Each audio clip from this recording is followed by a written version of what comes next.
jewels, and by sparkly jewels, I mean my oh hey! Hi! It's me, Wilma Fingerdoo, here with the Fingerdoo review of RuPaul's Drag Race Season 10, Episode 3. And of course, there's only one thing to say before we start the review, and that is, Jorge, drink me!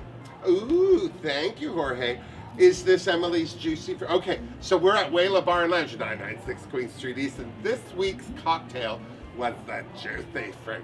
So Emily taught Jorge how to mix this, I'm hoping, and I'm gonna give her a little sippy poo. Oh my god, that's juicy, but I don't think it's fruit.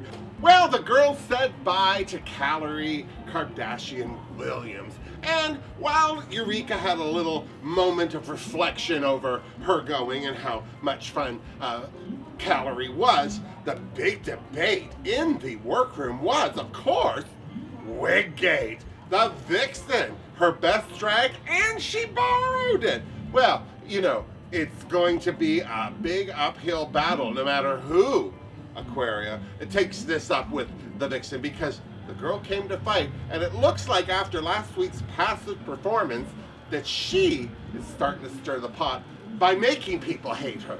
Just that little titchy-touchy poo. I'm just saying. But before the girls could get too deep into the weave, Monet brought up her sponge dress again, and they were all angry about that. So, the next day they were in the workroom, and RuPaul shows up for this week's mini challenge, which is to hawk more of her chocolate.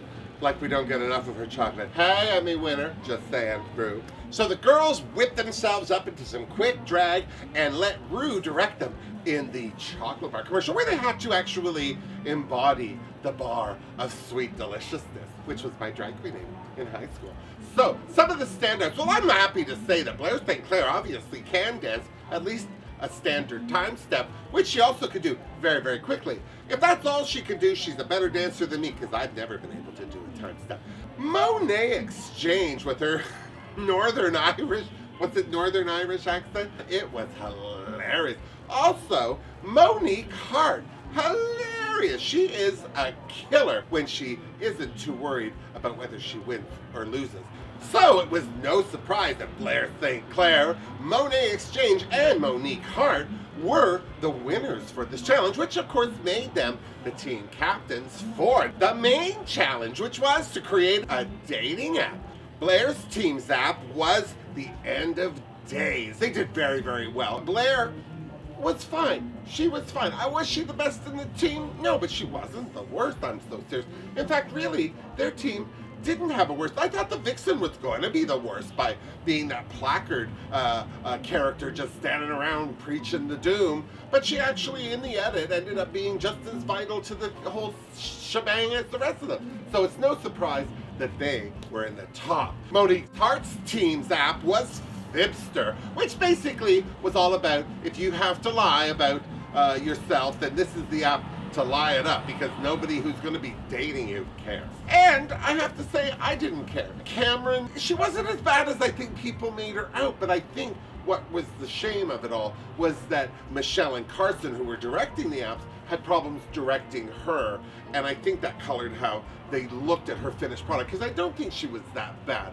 Of course, Monet Exchange's team, their app was Butterface, Madam Butterface. And of course, Asia. No! In the history of RuPaul's Drag Race has any queen won so much doing so little. I love that Monet during the rehearsal said, "Just freeze when I stand up," and she did. And she did look like Lucy. Look, there's Lucy. There's Asia. Yua, in Danger Girl, on the other hand, what the hell? It's like she raided Dusty Ray Bottom's drag makeup bucket or whatever Dusty uses, because she uses a lot. I'm just saying, everyone even said to her in the workroom, "You look pretty.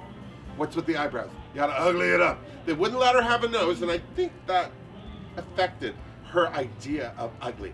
Maybe in Yua's world, you are ugly if you have a big old nose on your face. Before the girls hit the runway and saw their finished commercial, they were getting ready in the workroom, and of course, Wiggate reared its ugly head again. And by that I mean the vixen started stirring Aquaria's pot. Now, here's the thing. Aquaria, she didn't know. She didn't know the Vixen before this. She didn't know that she would be like a pit bull with a baby and shake it, shake it, shake it. She didn't know. So she poked the bear. Well, I like the fact that a couple of the girls said to the Vixen that just because she's from South Chicago doesn't mean South Chicago's got to be in the room all the time. But as the Vixen said when she first entered that workroom, she was there to fight, and she was too. I like the fact that Aquarius stood up to the principle that the Vixen borrowed someone else's wig to do her best drag. But maybe the Vixen's best drag is borrowing other people's drag. I mean, she even said when she started the show that she didn't pay more than $10 for anything she's ever owned ever.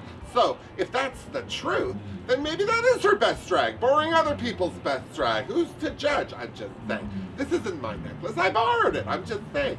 Thank you, Crystal Countess. Mwah. All right, so seriously, but the girls hit the runway, and some of them hit it hard, eh? Sweet Maria, the ships at sea. Can I just say, that's how you pull it back together, Eureka. God bless you. Hot buns, that was the best outfit on the runway. Well, I mean, it wasn't the best, but it was right up there, I'm telling you. And Cameron was right up there too, because the runway with the feathers fantasy, those girls went full tilt boogie, Charlize Theron feather fantasy. I'm so glad too, because Cameron, for a quiet girl, in most situations, that's the loudest I think she's been so far this whole season. And let's all just be a little bit honest. As bad as they all felt, those judges, that Cameron was in the challenge, that outfit saved her butt. And this is why you queens wanting to do RuPaul's Drag Race, look at me pointing at you. You know I'm serious when I got my fingerdoos up. I'm just saying, don't ever save your best drag. Wear it, wear it, wear it. You don't know. You don't know. Now, I have to say, Mayhem Miller, she did not do well in the challenge, but that dress too, I didn't hate it. I didn't hate it. It was lovely. But it wasn't great. I also have to say I agree that Blair Sinclair's dress is a little... I just think that the judges have a hard-on for her because she's so young and pretty and unspoiled. There's something about the vampires of LA that like to suck the blood life from a young, sweet innocent. And Blair, I'm sure, you know, after her DUI situation, may not be as innocent as some people want, but she's still young. Well, it was no surprise that Mayhem ended up in the bottom, and it was even less a surprise that Yua was in the bottom. And the thing that bothers me about Yua is that she, as Michelle and Carson pointed out a couple of times, always has something to say. Always has a comeback. She's not listening to what's being said. She's reacting to what's being said. That's not the best way to win a contest, especially when cameras are rolling and people are staring at you. And lip syncing like that is no way to win a contest either.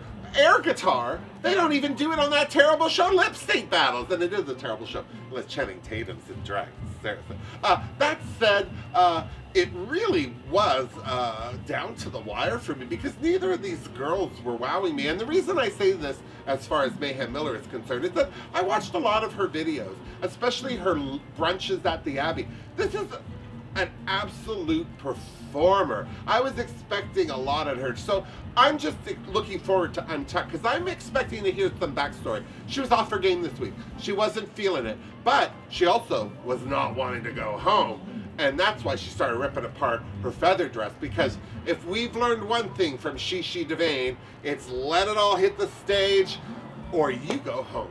And she did. She was molten like a Christmas goose. She just letting it all fly. And when it all settled and the feathers rested, it was Mayhem Miller who shantaed and Yua sashayed. Yua, not Yua. Yua. Seriously.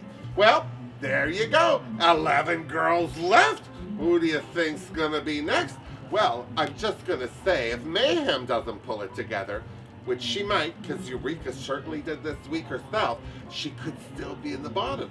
I am not sure with the rest of the girls. I have to say with all of them, they are all so talented. And when it comes to judging, it is about splitting hairs, and it is about picking apart little details.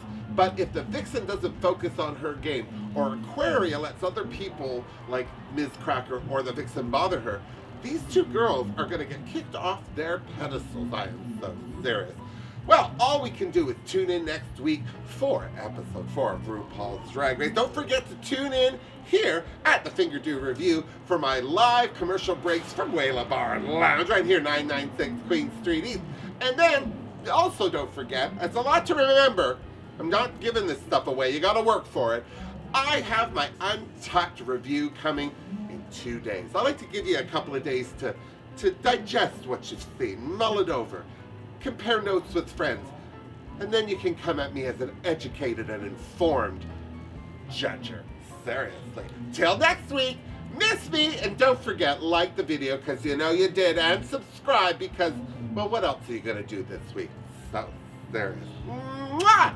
Seriously, Jorge, this juicy fruit is like juicy